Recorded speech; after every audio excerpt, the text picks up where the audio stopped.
Hello student, नमस्कार, राधे राधे। स्वागत है आप सभी का उत्कर्ष के इस ऑनलाइन सेगमेंट में, जब मैं आपका दोस्त आपका होस्ट सत्येंद्र जोशी स्वागत और हार्दिक अभिनंदन करता हूं हमारे इस डेटा अद्भुत प्लेटफॉर्म पर। सभी को नमस्कार, राधे राधे, जय श्री कृष्ण, जय श्री राम, जय माता दी and good evening to all.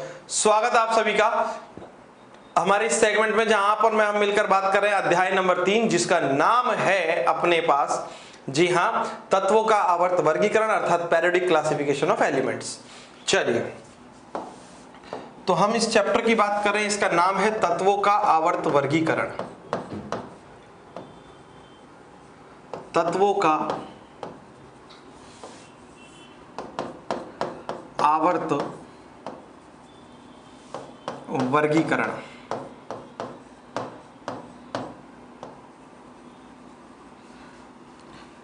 Periodic classification of elements.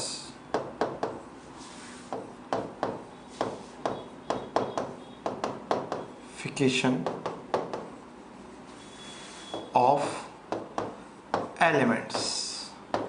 और पीरियोडिक क्लासिफिकेशन ऑफ एलिमेंट्स को जब हम लोग पढ़ रहे थे तो पिछली क्लास तक, जी हाँ, पिछली क्लास तक, है ना, मैंने आप लोगों को जो पढ़ाया था वो थोड़ा सा याद कर लो आप लोग। आप लोगों को चेनकर टॉयस की टेबल जो है वो मैंने पढ़ा दी थी। अब इस क्लास के अंदर मैं अगली टेबल जो है उस पर बात करने वाला हूं, और अगली टेबल जो है उसका नाम है हमारे पास, या अगला जो क्लासिफिकेशन जो है, ठीक है ना,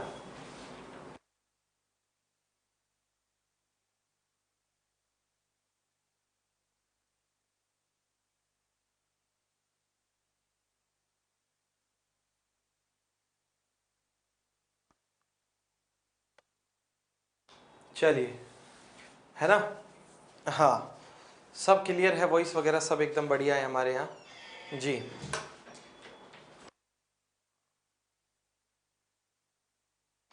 हाँ भाई, चलो, हम लोग आज मैं आप लोगों को पढ़ाने वाला हूं जो न्यूलैंड का अष्टक नियम है, वो ऑक्टेव लॉ जो न्यूलैंड ने दिया है वो, ठीक है। चलिए, तो स्टार्ट करते हैं हम लोग।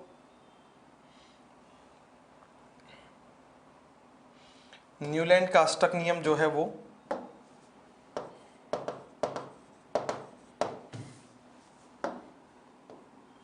किसका? न्यूलैंड का अष्टक नियम।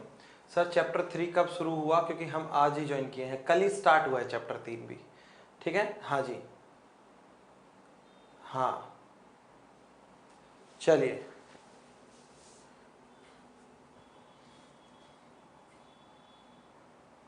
दीपक मिल जाएगी, ठीक है, मिल जाएगी। तो चलिए, अब मैं आप लोगों को पढ़ाने वाला हूं न्यूलैंड का अष्टक नियम। किसका अष्टक नियम? न्यूलैंड का अष्टक नियम।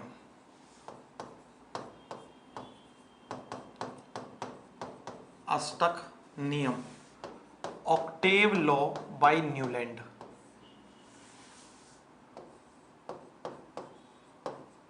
Octave law by Newland.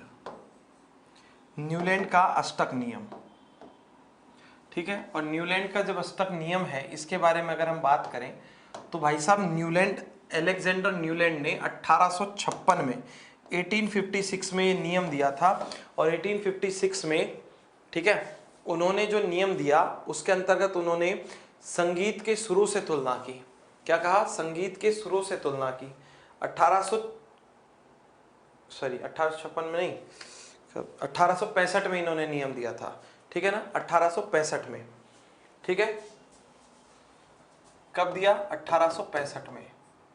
और तुलना की संगीत के सुरों से, और तुलना में ये कहा कि जिस प्रकार से संगीत के सुर जो है, क्या, जिस प्रकार से संगीत के सुरों में आठवां सुर और पहला सुर हमेशा समान रहते हैं, उसी तरीके से तत्वों को बढ़ते हुए क्रम में, परमाणु भार के बढ़ते क्रम में व्यवस्थित करने पर प्रत्येक पहले तत्व के गुणधर्म और आठवें तत्व के गुणधर्म समान होंगे, ठीक है। जी हाँ, इन्होंने तत्वों को किसमें? परमाणु भार के बढ़ते क्रम में व्यवस्थित किया, ठीक है ना। जी हाँ,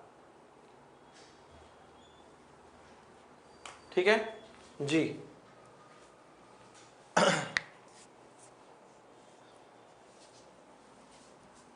तो देखो, एकदम सिंपल सी बात है, क्या?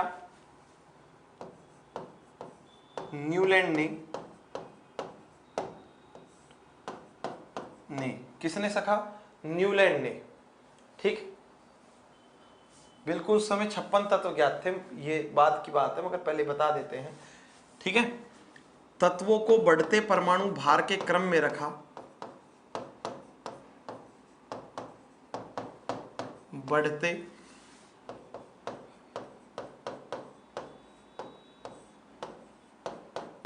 परमाणु भार के क्रम में रखा,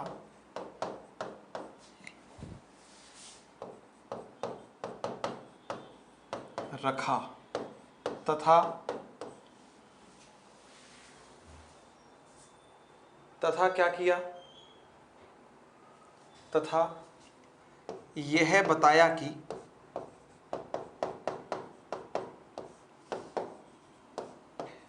जिस प्रकार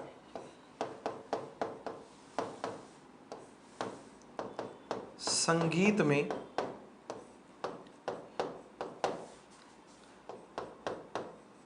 प्रथम सुर व आठवां सुर समान होते हैं। कैसे होते हैं? सेम होते हैं।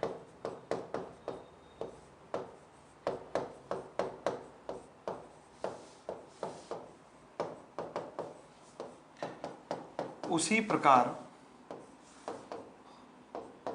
प्रत्येक आठवें तत्व के गुणधर्म, तत्व के गुण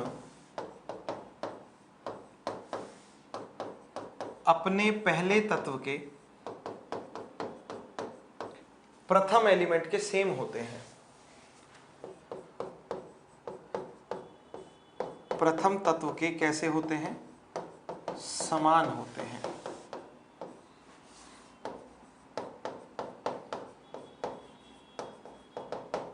कैसे होते हैं?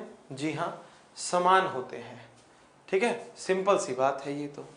ठीक, एकदम आसान है ना? ये उन्होंने बताया और फिर आगे क्या किया? इनके वर्गीकरण के बाद बताया और वही संगीत के सारे के सारे सुरों का उपयोग किया।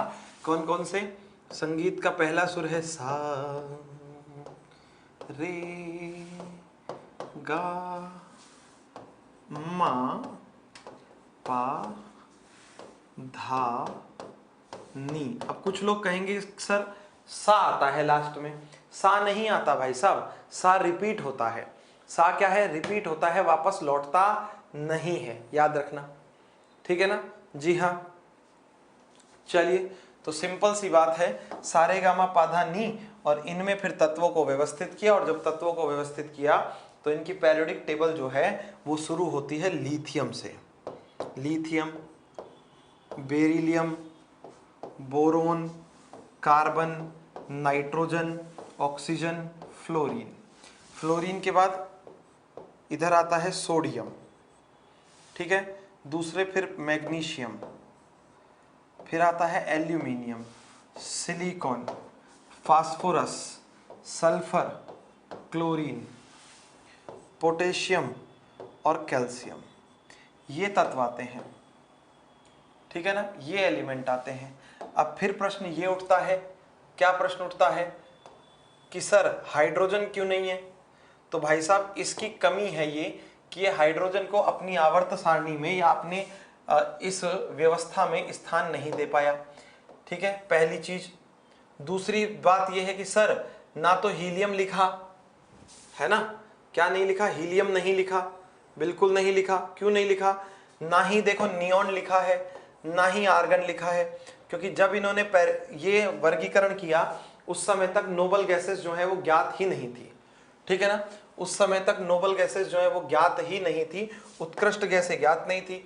और जब उत्कृष्ट गैसें ही ज्ञात नहीं थी तो एकदम सिंपल, सरल, आसान, साधारण जो बात है वो यही है कि इन्होंने आवर्त सारणी में अपने इस वर्गीकरण में उन्हें स्थान नहीं दिया, क्योंकि जो चीज है ही नहीं उसको प्लेस कैसे रखें, उसको स्थान कैसे दें? जो चीज है ही नहीं उसको स्थान कैसे दें, ये तो बताओ। इसलिए इन्होंने अपने इस वर्गीकरण में उसको स्थान नहीं दिया। किनको? नोबल गैसेस को, उत्कृष्ट गैसों को।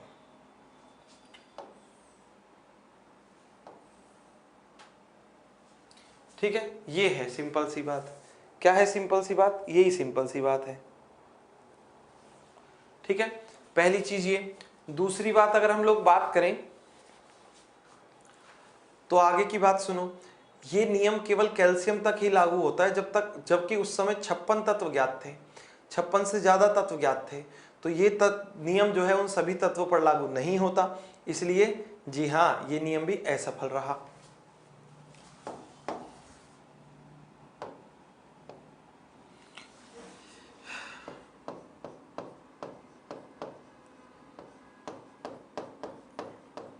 यह नियम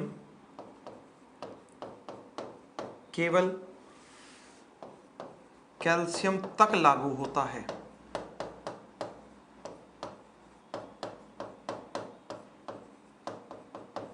पहली बात। ठीक है, दूसरे नंबर पर हम लोग बात करें।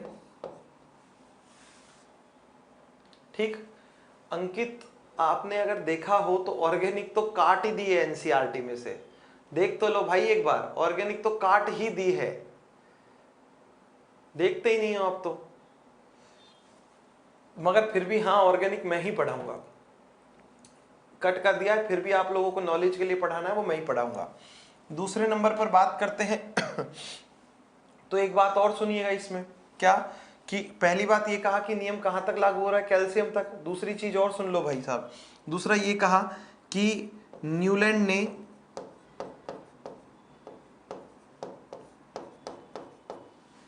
अपने वर्गीकरण में या इस वर्गीकरण में हाइड्रोजन को स्थान नहीं दिया। किसको? हाइड्रोजन को स्थान नहीं दिया।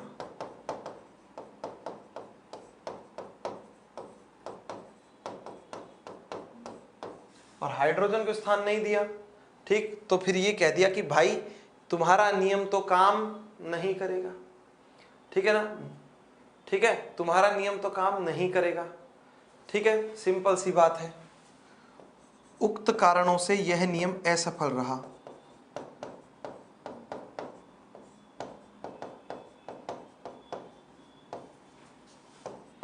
नियम कैसा रहा? असफल रहा। अब देखो, किसी ने प्रश्न पूछा है कि सर Na और Cl के गुणधर्म सेम होते हैं क्या? नहीं, बिल्कुल नहीं होते हैं। तो फिर ये नियम कैसे काम कर रहा है? भाई साहब, हमने कहा कि प्रत्येक तत्व के गुणधर्म उसके 8वें तत्व के गुणधर्म के समान होते हैं।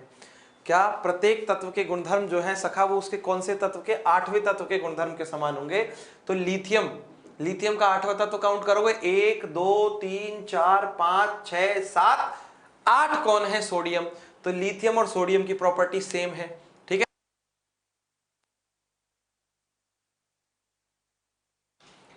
लिथियम और सोडियम की प्रॉपर्टी सेम है।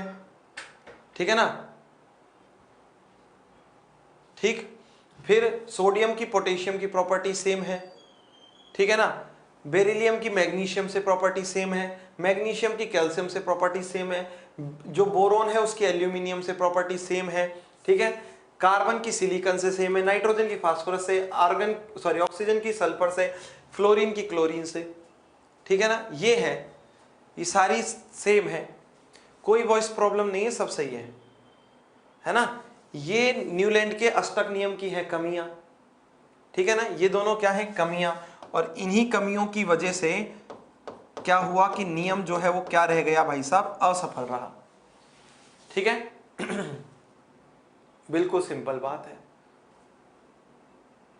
ठीक है ना, हाँ चलो ओके, बिल्कुल करवाएंगे, बिल्कुल करवाएंगे, क्यों नहीं करवाएंगे। कैसे सेम है? मतलब इस पर भी +1 आवेश, इस पर भी +1 आवेश, इस पर भी +1 आवेश।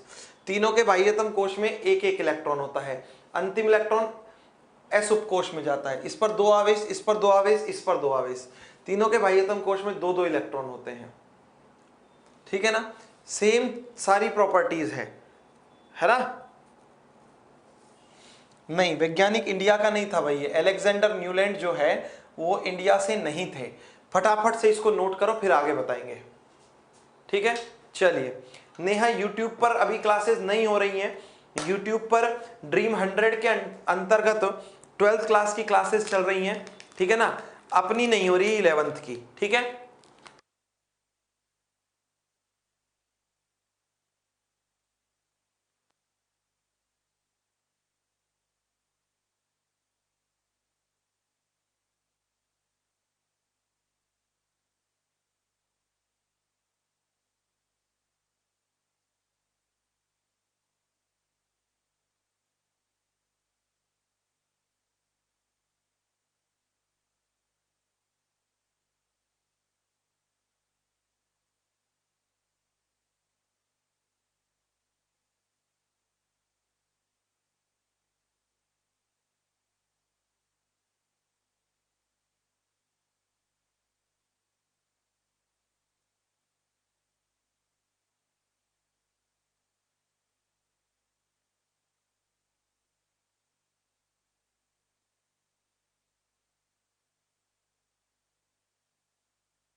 बहुत बढ़िया, चलो कर लो फटाफट, फिर आगे बढ़ते हैं। कुछ लोग कह रहे हैं नोट हो गया, कुछ कह रहे हैं बाकी है, करवा लो सब, फिर आगे बढ़ेंगे। सर ये चैप्टर इनऑर्गेनिक का है क्या? बिल्कुल हाँ, इनऑर्गेनिक का है।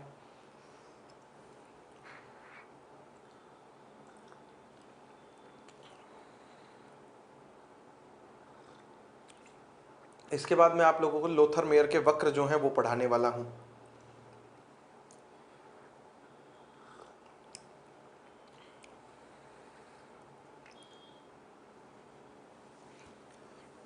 वहां भी मैं ही पढ़ाता हूं, कुमावत, MK कुमावत।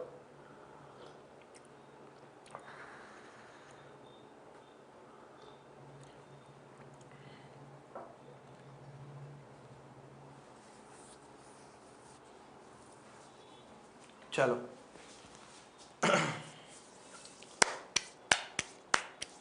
देखो, ये कह रहे हैं कि सर ये इंडिया के साइंटिस्ट नहीं थे तो इन्होंने सारेगामा पाधा पर विचार कैसे किए? इन्होंने सारेगामा पाधा पर विचार नहीं किया, इन्होंने डोडा रे मोटाटिनी पर विचार किया, और जो अंग्रेजी के अंदर होते हैं, मगर हमने क्या कर दिए हैं, हमने इनको अंग्रेजी भाषा से हिंदी में ट्रांसलेट कर लिया है बस, ठीक है ना।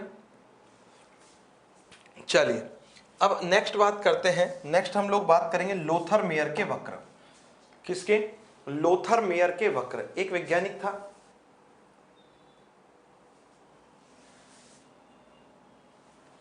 चलिए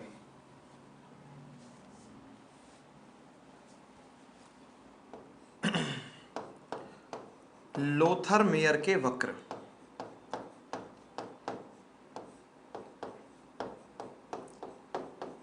वक्र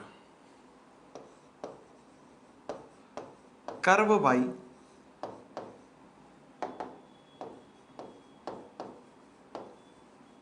लोथर मेयर।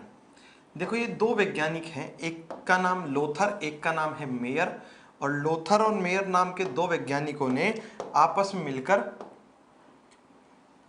जो भौतिक गुणधर्म होते हैं, जैसे परमाणु आकार है, गलनांक है, आयतन है, क्वथनांक है, उन सब के लिए तत्वों के वक्र बनाए, ठीक है ना। उन सब के लिए क्या किए? तत्वों के वक्र बनाए, और फिर कुछ नियम या जो हम ये कह सकते हैं कुछ जो निष्कर्ष है वो प्रतिपादित किए।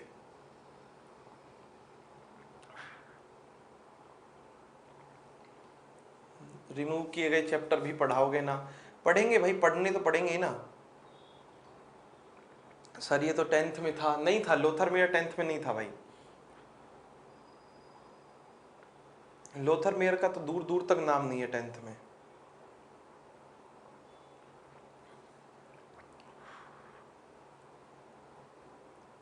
बताओ था क्या? नहीं था, है ना। चलिए देखो आप, अगर हम यहां पर बात करते हैं, ये कब दिए गए, ये वक्र बनाए गए 1869 में, 1869 में, ठीक है। वक्र होते ग्राफ, वक्र मतलब ग्राफ होता है बेटा, ठीक है। अब ध्यान से सुनो, जो लोथर मेयर था उन्होंने वक्र बनाए, और वक्र कौन से बनाए, उन्होंने गलनांक को लेकर, है ना, परमाणु आयतन को लेकर, क्वथनांक, परमाणु भार, इनके मध्य आलेख बनाए, ठीक है। जी हाँ, इनके मध्य ग्राफ बनाए, वक्र मतलब ग्राफ। लोथर मेयर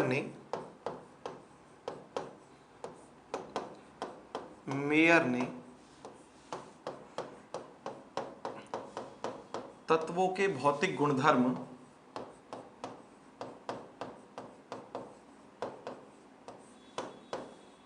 गुण जैसे परमाणवीय आयतन,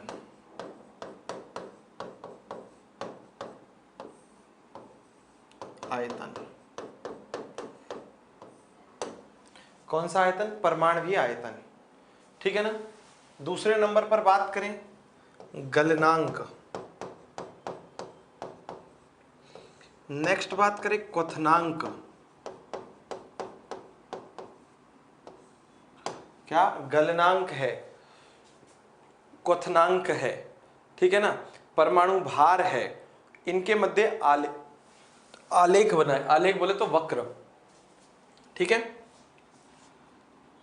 गलनांक, क्वथनांक, परमाणु भार,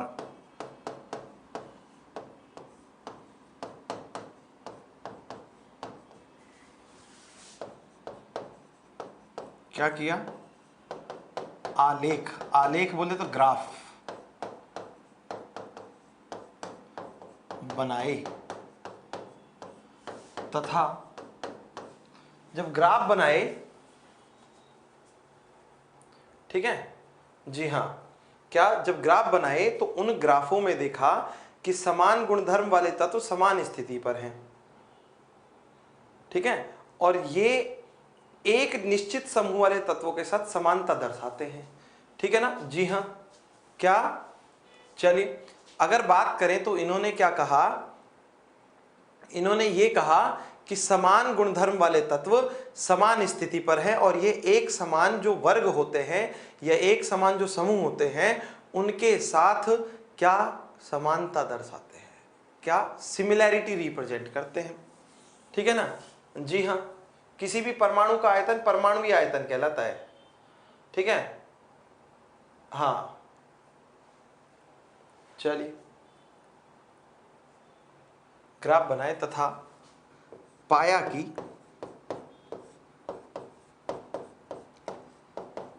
समान गुणों वाले तत्व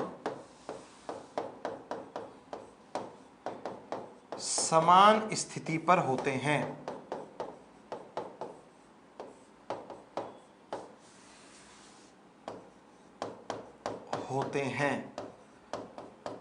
अतः ये क्या करते हैं, जी हां, एक निश्चित समूह वाले तत्वों से समानता प्रदर्शित करते हैं, एक निश्चित समूह वाले तत्वों से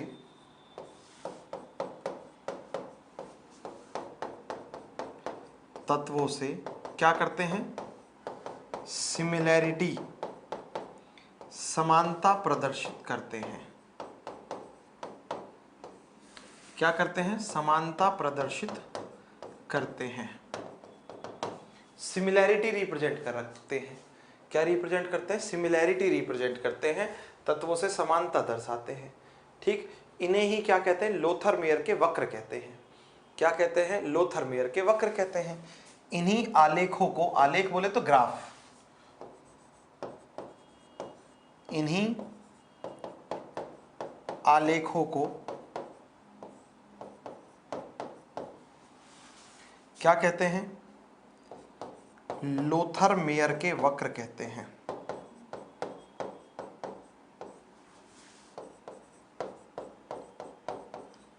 क्या कहते हैं? वक्र कहते हैं।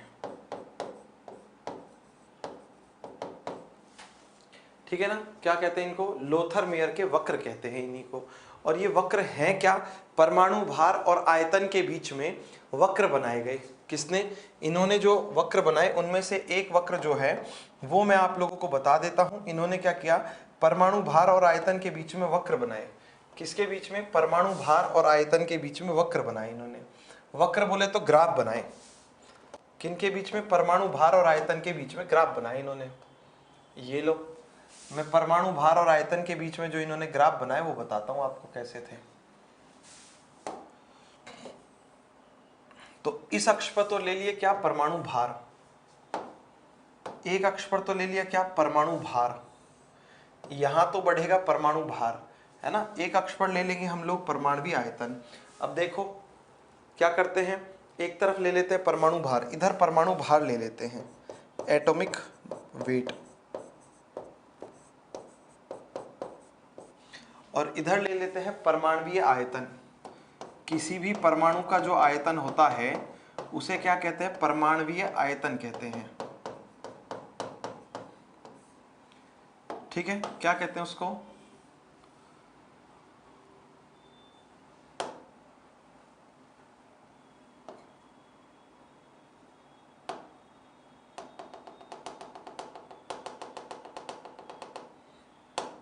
इसे कहते हैं परमाणुीय आयतन। तो हम लोग यहां लेंगे परमाणुीय आयतन। चलना यार,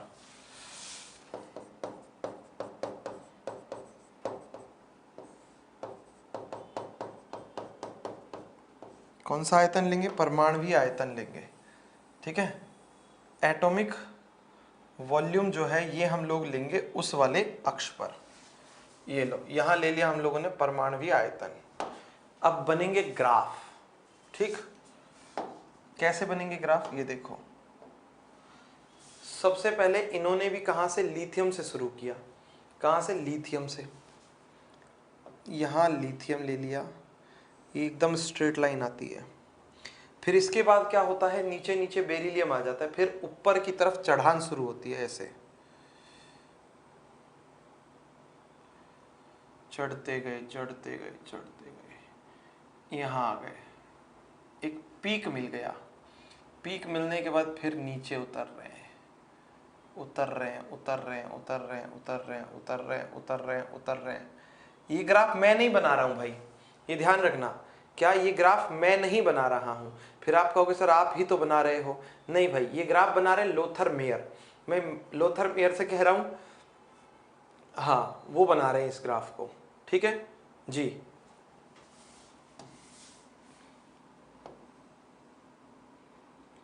फिर वापस से यहाँ से चढ़ना शुरू होते हैं और फिर ये पीक लेते हैं और फिर ऐसे ये पीक लिया, पीक मतलब ऊंची चोटी, और उसके बाद फिर ये वापस नीचे गिरना शुरू हो जाते हैं। ठीक है, यहाँ से फिर ये वापस ऊपर चढ़ेंगे, ऊपर चढ़ रहे हैं, ऊपर चढ़ रहे हैं, ऊपर चढ़ गए, और ऐसे ये पीक लेकर फिर ये नीचे की ओर गमन कर रहे हैं, नीचे आ रहे हैं। ठीक है, इस तरीके से लोथर मेयर कहाँ के थे? हे भगवान, आपको क्या करना कोई कहाँ से था यार? ठीक है ना, आपको क्या मतलब कोई कहाँ से है? इन बातों में मत जाया करो। एग्जाम में कुछ भी नहीं पूछेंगे आपसे, कभी नहीं पूछेंगे कि कहाँ से थे, कहाँ से नहीं थे, कभी नहीं पूछेंगे, चिंता ही नहीं करनी है। ठीक है,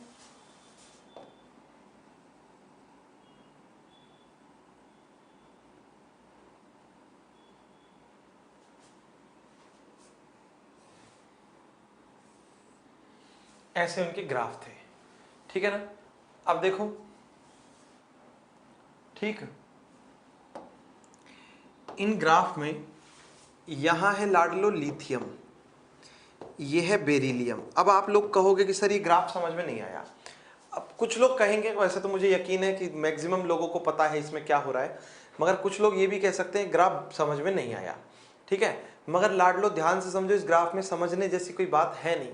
क्यों? क्योंकि ग्राफ निश्चित है यार, ना तो इसको मैं बदल सकता हूं, ना आप बदल सकते हो, ना और कोई बदल सकता है। लोथर मेयर ने जैसे बनाए वैसे ही हमें बनाने होंगे और ऐसे ही बनाना होगा। सर बुक में ग्राफ ही नहीं बना। अरे बेटा, बुक में अगर सब कुछ होता तो हमारी क्या जरूरत पड़ती।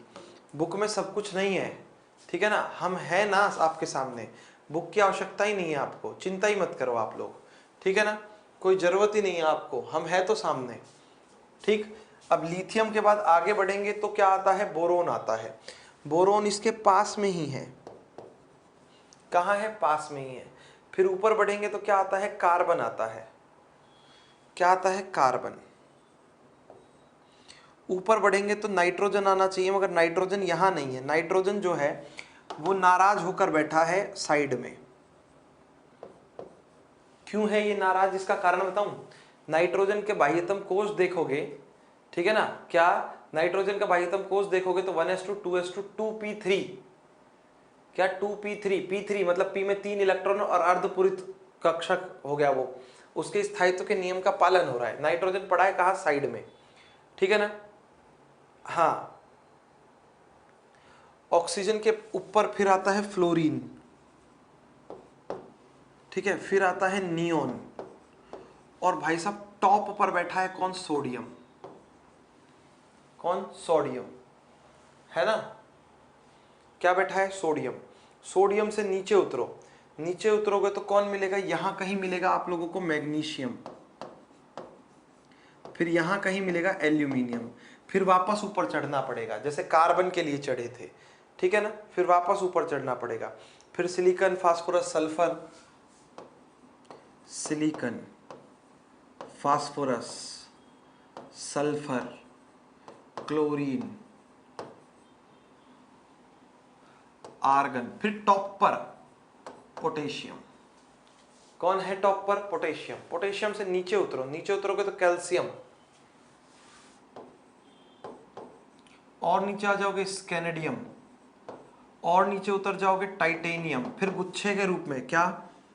Vanadium, chromium, manganese, iron, cobalt, nickel, copper, zinc. ये पूरा डी ब्लॉक है, 3D श्रेणी, ठीक है ना। क्या ये 3D श्रेणी पूरी की पूरी है? जिंक, फिर गैलियम, जर्मेनियम, आर्सेनिक, सेलिनियम, ठीक है। गैलियम, जर्मेनियम, आर्सेनिक, सेलिनियम, ये फिर ऊपर ऐसे बढ़ते हुए हैं, ठीक है ना। इस तरीके से बढ़ते हुए हैं, ये है अपने पास। बहुत सिंपल तरीके की बात। फिर और बढ़ जाओगे आगे, फिर ब्रोमियम आ जाएगा, क्रिप्टॉन आ जाएगा, ठीक है ना जी। ये तो पेरियोडिक टेबल कहाँ बनी? मैंने कब कहा ये पेरियोडिक टेबल बनी? ब्रोमीन, क्रोमियम, टॉप पर फिर रुबिडियम। क्या है? टॉप पर फिर रुबिडियम, नीचे उतर आओ स्ट्रोंसियम, इट्रियम, जर्कोनियम, ये मिल जाएंगे, ठीक है ना। क्या? स्ट्रोंसियम 3738, इट्रियम, जर्कोनियम, फिर वही नायोबियम, मोलिब्डेनम, टेक्नीशियम, है ना, ruthenium, rhodium, palladium, silver, cadmium, ये चले जाएंगे। ये इस तरीके से अपना पूरा का पूरा ये चलता है। मगर इससे कुछ परिणाम प्राप्त होते हैं सखा, और वो परिणाम बहुत इंपॉर्टेंट है।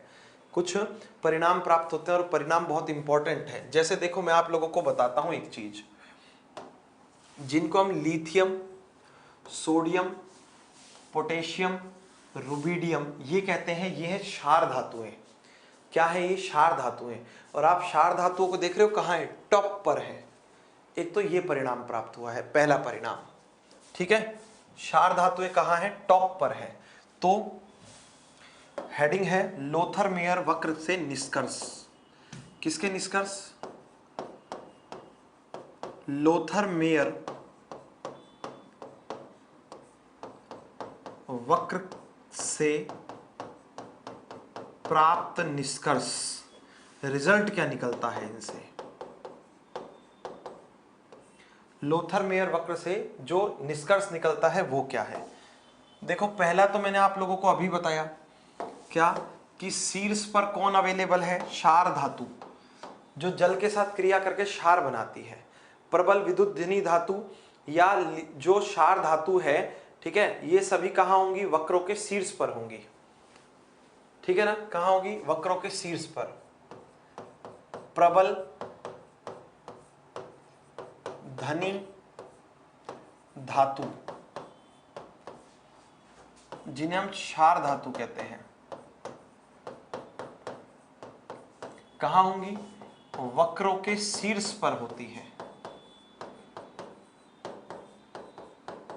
शीर्ष पर होती है। कहां होती है? वक्रों के शीर्ष पर होती है, ठीक है ना, पहली चीज है ना। दूसरे नंबर पर बात करते हैं। अब प्रश्न ये भी है कि सर क्षार धातु कौन कौन सी है? तो देखो क्षार धातु में कौन कौन सी आती है? लिथियम, सोडियम, पोटेशियम, रुबिडियम, आगे जाओगे तो सीजियम भी मिल जाएगी आपको। ये सारी की सारी जो धातुएं होती हैं ये क्षार धातुएं होती हैं। FeCO आएगा, बिल्कुल सही बात है भाई आपकी, CO ही है ये, ठीक है। दूसरी बात सुनो, दूसरे नंबर पर बात करते हैं कम विद्युत धनी धातुएं जो होती है वो, देखो कम विद्युत धनी धातु है, जैसे क्या है? उतरने वाली, बेरिलियम जो हो गई है, मैग्नीशियम जो हो गई है ना, कैल्शियम जो हो गई है। देखो बेरिलियम उतर गई, मैग्नीशियम उतर गई, कैल्शियम उतर गई, स्ट्रोंशियम उतर गई, ठीक है ना। जी हाँ, क्या जब ये उतर रही है नीचे, उतरने वाली जो धातुएं वो कम विद्युत धनी धातुएं हैं, ठीक है। और वो क्या है? अवरोही, अवरोही मतलब उतरते हुए भाग पर है, अवरोही का मतलब उतरते हुए भाग पर है, ठीक है। कौन सी? कुछ कम विद्युत धनी धातु, प्रबल विद्युत धनी तो रह गया,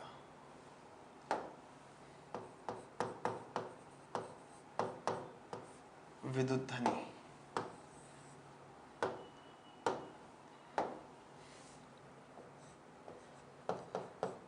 प्रबल, सॉरी, कुछ कम धन विद्युती धातु, धातु जैसे कौन सी? जैसे बेरिलियम है, मैग्नीशियम है, कैल्शियम है, स्ट्रोंशियम है, ये क्या है? जी हाँ, ये कहाँ अवेलेबल है? वक्र के, वक्र मतलब ग्राफ के कौन से भाग पर है? अवरोही भाग पर है। अवरोही वो होता है जो उतरता हुआ है, घटता हुआ जो होता है वो होता है अवरोही, अवरोही भाग पर स्थित है। किस पर स्थित है? अवरोही भाग पर स्थित है, ठीक। फिर वापस से ग्राफ की तरफ चलो, मैं आपको एक चीज और दिखाता हूं। यहां से देखो क्लोरीन, पहले तो यहां देखो फ्लोरीन बढ़ रहा है ऊपर, क्लोरीन बढ़ रहा है ऊपर, ब्रोमीन बढ़ रहा है ऊपर, तो फ्लोरीन, क्लोरीन, ब्रोमीन ये क्या होता है? हैलोजन। तो हैलोजन आरोही भाग पर होते हैं, ठीक है ना। किस भाग पर होते हैं? आरोही भाग पर होते हैं, ठीक है। हैलोजन, हैलोजन बोले तो फ्लोरीन,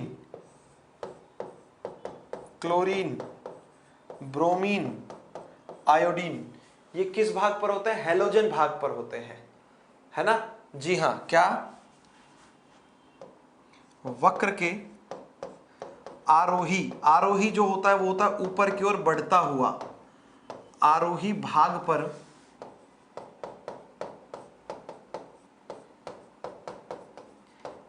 स्थित है,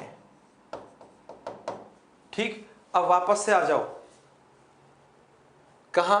इसी को बहुत बढ़िया से देखो, संक्रमण तत्व जो है ना वो एकदम नीचे क्षैतिज भागों में पाए जाते हैं। कहां है?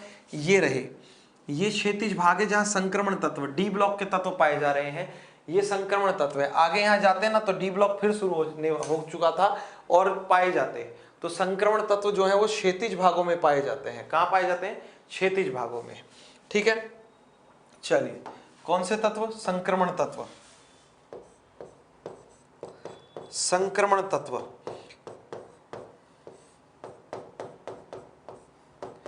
कहां? वक्र के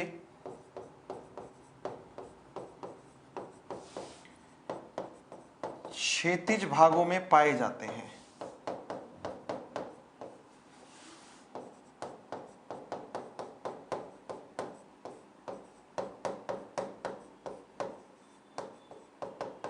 कहां पाए जाते हैं? वक्र के क्षैतिज भागों में पाए जाते हैं।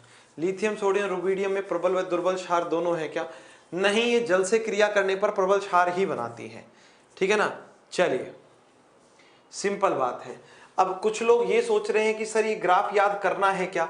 नहीं, ये ग्राफ याद करने की आवश्यकता नहीं है। ये मैंने आप लोगों को समझाने के लिए ग्राफ बनाया है। आप लोग भी नोटबुक में बना जरूर लें, मगर ग्राफ याद नहीं करोगे तो एग्जाम में क्वेश्चन क्या आता है? लोथर मेयर के वक्रों से प्राप्त निष्कर्ष क्या है ये बताइए। तो लोथर मेयर के वक्रों से प्राप्त निष्कर्ष आप लोगों को पता होना चाहिए। ये जो है ये पता होना चाहिए। अब इसमें प्रबल धन विद्युतीय धातु, कम धन विद्युतीय धातु, हैलोजन क्या है, संक्रमण तत्व क्या है, ये धीरे धीरे करके आप लोग सब सीखोगे, सब पढ़ोगे, कहीं दिक्कत नहीं आएगी आप लोगों को, कभी भी दिक्कत नहीं आएगी।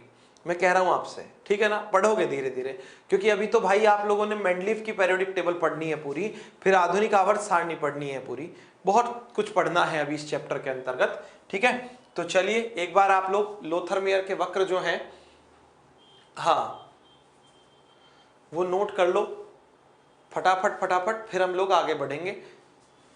बिल्कुल, हाँ सर जो टॉपिक इंपॉर्टेंट है वो बता दो। देखो बेटा 11th क्लास में सब इंपॉर्टेंट होता है। फिर आप कहोगे सर ये क्या बात हुई? क्योंकि भाई आपको बनाना है बेस। आप में से कोई डॉक्टर बनेगा, कोई इंजीनियर बनेगा, कोई साइंटिस्ट बनेगा, कोई टीचर बनेगा, ठीक है, कोई आईएएस ऑफिसर बनेगा, कोई देश का बड़ा नेता बनेगा, कोई प्रधानमंत्री भी बन सकता है, कोई राष्ट्रपति भी बन सकता है। तो 11th में सब कुछ इंपॉर्टेंट है, सब मोस्ट इंपॉर्टेंट है। ठीक है ना। जी हाँ, चलिए ग्राफ में समझने जैसी बात कुछ भी नहीं है। ग्राफ में समझने जैसी बात कुछ भी नहीं है। ग्राफ ऐसा ही है, अंडरस्टूड ग्राफ है, ग्राफ में कोई चेंज नहीं होगा।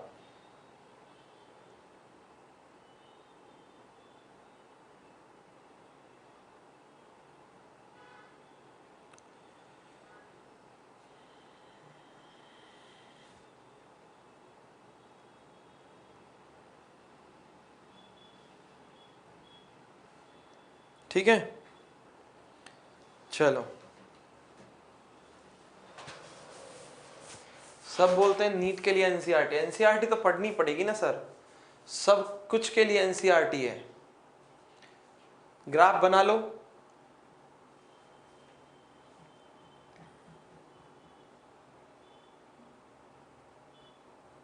सर आपकी क्लास 45 मिनट की ही क्यों है, 1 घंटे की क्यों नहीं होती है? क्योंकि आप लोगों की क्लास के जस्ट बाद ना, जैसे मैं आप लोगों की क्लास छोड़ता हूं, ठीक है, हाँ उसके जस्ट बाद 12th क्लास की क्लास होती है भाई 8:30 बजे तक, इसलिए मैं आप लोगों की क्लास 1 घंटे नहीं ले पाता हूं। कोशिश है कि जल्दी टाइम एडजस्ट करवाएंगे, ठीक है। बाकी आप लोग चिंता ना करो, कोर्स अपना एकदम सही स्पीड में चल रहा है, चिंता की कोई जरूरत नहीं है। अगस्त शुरू हुआ है और तीसरा चैप्टर चल रहा है, बढ़िया है, कोई टेंशन नहीं है। ठीक है, चलिए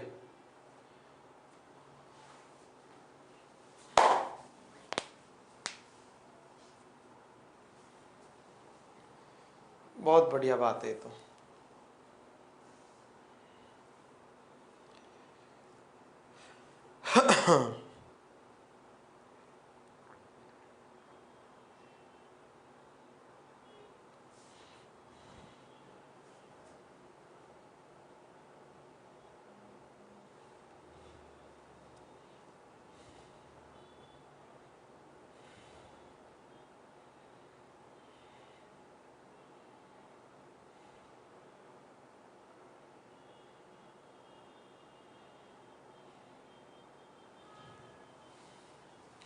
चलिए बहुत बढ़िया है।